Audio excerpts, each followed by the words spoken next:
আসসালামু আলাইকুম।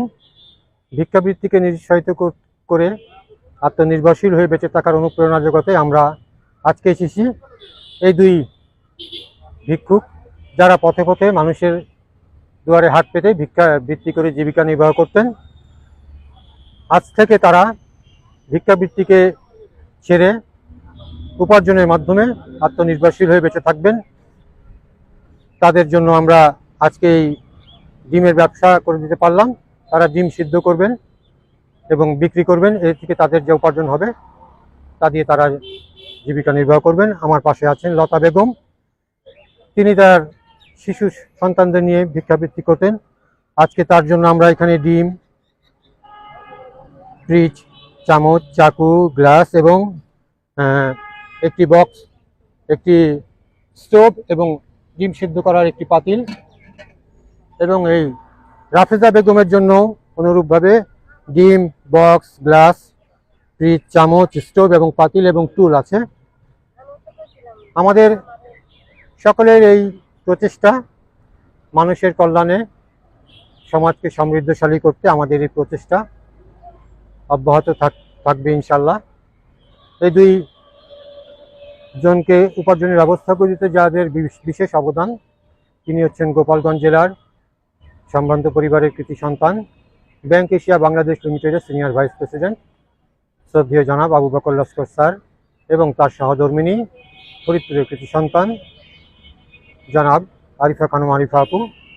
তারা উভয়ই কিছুদিন আগে দরিদ্র শিক্ষার্থী, মাদ্রাসা লিল্লা বোর্ডিং, অসহায় প্রতিবন্ধী, উপার্জনক্ষম ব্যক্তিদের উদ্দেশ্যে ফরিদপুরে এসে নিজ হাতে 3 লক্ষ টাকার একটি সহায়তামূলক কার্যক্রম পরিচালনা করে দিয়েছেন। সেই কার্যক্রমে তারা নিজ হাতে শিক্ষার্থী, মাদ্রাসা লিল্লা বোর্ডিং এবং দুস্থ অসহায়দের মাঝে আর্থিক সাহায্য প্রদান করেছেন এবং অবশিষ্ট 9 জনের উপার্জনের ব্যবস্থা করে দিতে সমুদায় অর্থ আমার হাতে তুলে দিয়েছিলেন। আজকে সেই উপার্জনের অর্থ থেকে এই দুইজনকে আমরা উপার্জনের ব্যবস্থা করে দিতে পারলাম সকল উপকরণ সহ। আমার পাশে আছেন লতা বেগম। আমরা তার অনুভূতি শুনবো।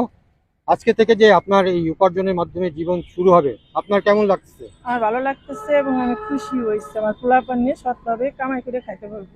আত্মনির্ভরশীল হয়ে আপনি বেঁচে থাকবেন, কারো কাছে হাত পাততে হবে না, নিজের সম্মান নিয়ে আপনি বাঁচতে পারবেন। ধন্যবাদ আপনাকে। এই যে আজকে থেকে আপনার যে উপার্জনের ব্যবস্থা শুরু হলো, কেমন লাগছে আপনার? ভালো লাগছে দাদা। আপনি যে আপনার প্রতিবন্ধী এক নাতিকে কোলে নিয়ে ভিক্ষা করতেন, আজকে থেকে আপনার এই কারো কাছে হাত পাততে হবে না, আপনি এই ব্যবসা থেকে সম্মানের সাথে বেঁচে থাকতে পারবেন। হ্যাঁ, সেটাই আমরা কামনা করি। এই দুজনের জন্য আমাদের শুভকামনা এবং দোয়া রইল। তাদের এই উপার্জনের মাধ্যমে তাদের জীবন হোক সচ্ছল, সুন্দর, সুখের, অভাবমুক্ত এবং যাদের ওসিলায় আমরা তাদের এই উপার্জনের ব্যবস্থা করে দিতে পারলাম। আল্লাহ পাক তাদের এই সৎকার জারিয়াকে কবুল করুন। মহান রব্বুল আলামিন তাদের এই অবদানকে নিশ্চয়ই কবুল করবেন। আমরা সকলেই দোয়া করব তাদের প্রতি আমাদের চিরকৃতজ্ঞতা। আল্লাহ পাক দুঃখীর কষ্ট লাঘবের ওসিলায় তাদের দুনিয়া আখিরাতের কষ্টসমূহ লাঘব করে দিন।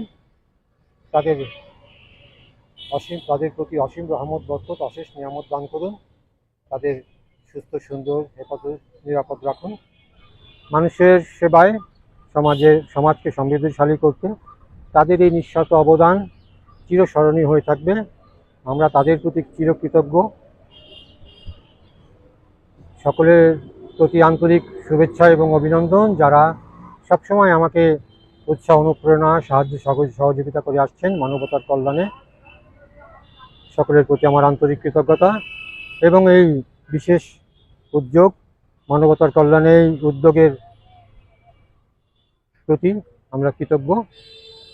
আল্লাহ পাক তাদের এই মহৎ কর্মকে কবুল করুন এবং তাদের প্রতি অসীম রহমত, বরকত, অশেষ নিয়ামত দান করুন।